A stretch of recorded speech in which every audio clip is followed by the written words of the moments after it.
Our question today is from Melissa. Actually, Melissa has a couple of questions. One of them is, what do you do when the child won't go to timeout? She writes, what happens after you count to 3 and your child says they will not listen or go to timeout? They lay on the floor and they're too heavy to lift. Should I leave the room and start the timeout when they are calm? Or what if they get to 3 at nap or bedtime? Do you give a timeout even though they were supposed to go to bed? The system has been working well for us, but this is the first time we've run into these issues.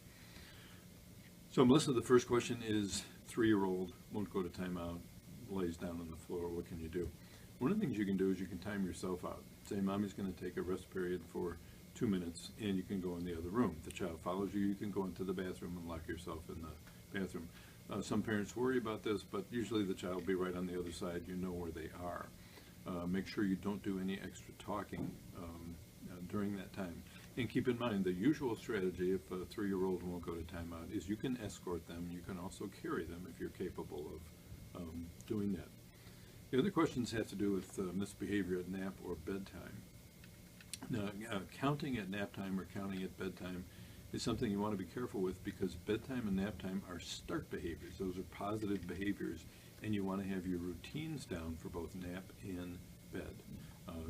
And if you're having trouble with those routines, even with 3-year-olds, you can rehearse them during the day sometime and praise the kids for cooperating and that kind of thing. So with the bedtime, you want to have your basic bedtime method where you announce that it's time to get ready for bed.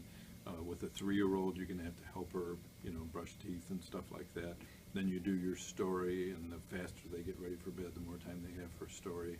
And then there's bedtime. Bedtime, you kiss goodnight, turn down the lights, put on a floor fan. It's for the noise, not the wind. And then if they don't stay in bed or they bug you with questions, you use the cut them off at the pass routine, where you sit in the doorway with your back to the child with a good book, not an iPad.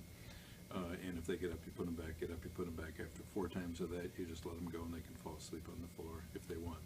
But after bedtime, 2 things are not going to happen. You are not talking to them and they're not leaving that room. So, good question. Good luck.